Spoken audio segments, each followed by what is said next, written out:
So, how do I specifically go about fulfilling the mission of reaching the lost and making disciples? Well, this is going to be specific to our church, Bethel Assembly of God, but again, it could be transferable in other churches.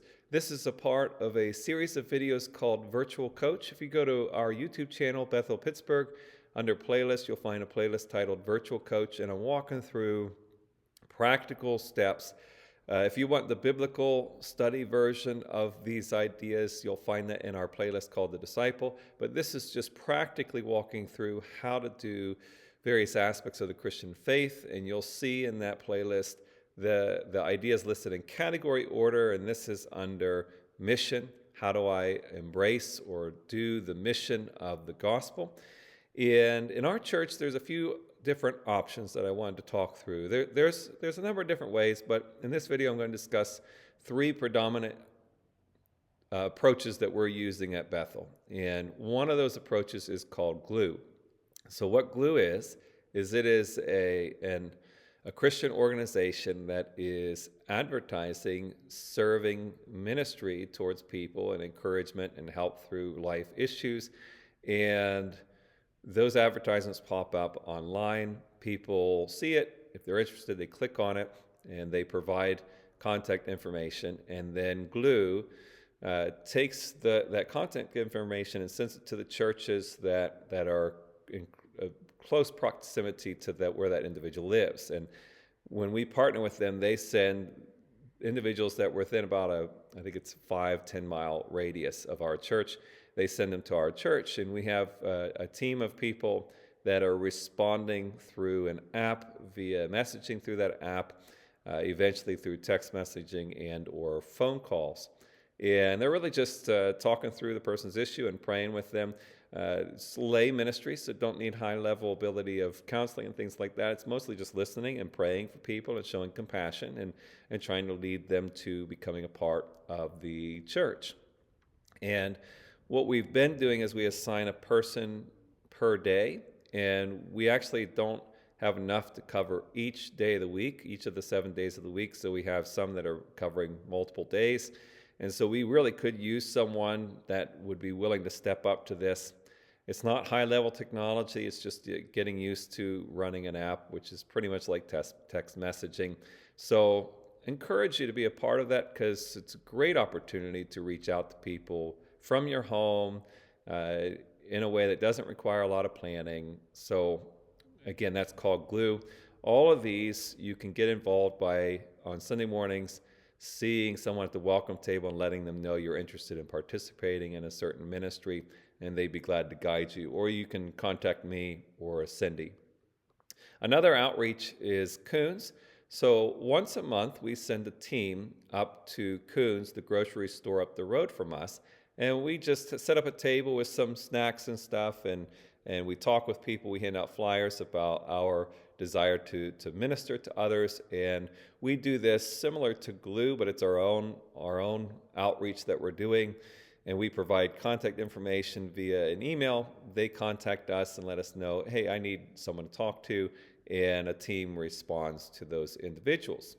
So these teams, we have 3 teams, and each team goes up to Coons once a quarter, and that's what supplies us with a monthly rotation, rotating through those 3 teams. All you really need to do is just be friendly, talk with people, hand out flyers, encourage people to take our snacks and things like that. It's a really easy thing. Like I said, if you become a team member, it's just once a quarter that you're serving. We do it Sunday right after our service. We send a team up there to do that. So again, if you're interested in that, see someone at the welcome table. A third approach that we take is called pastoring your neighborhood.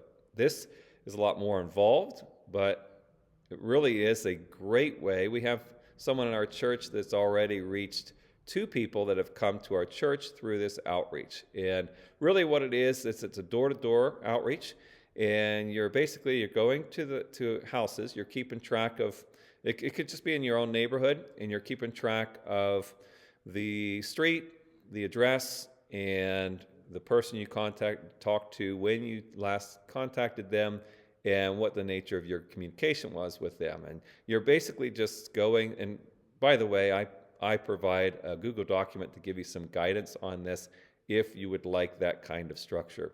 But you just go knock on a neighbor's door and you try to set some frequency. I'm doing this in the church's neighborhood. Once a week, I come in contact with 2 neighbors. And you just knock on the door and just let them know, hey, my name is Danny.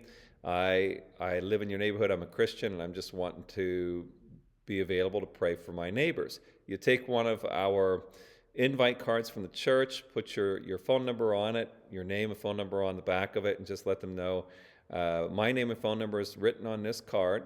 And so if you ever want prayer for anything, please text me. I'd be glad to pray for you and pray for your needs.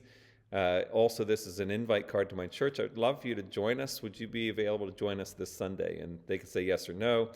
Then you could say, all right, well, is there anything you'd like for me to pray for you about? And either they will, and they'll tell you, and you can ask them, would you like for me to pray for you now or later? And yes or no on that. If they do, you can pray for them on the spot, or you can pray for them later, whatever their wishes are, and then you move on. Follow-up would be to come back a second time and follow up with them. I try to space it out at least a month. Don't show up back at their house for another month, so you're not disturbing them. But at least a month later, if not more. So what I end up doing is I end up visiting 1 new house a week and 1 follow-up a week, depending on how many follow-ups I have. So you do the follow-up, and it's going to go one of 2 ways. You would just ask them, hey, my name's Danny, just following up with you. Did you have anything you needed prayer for? Yes or no? And then regardless of the answer, hey, just curious, is there a church that you personally go to and attend?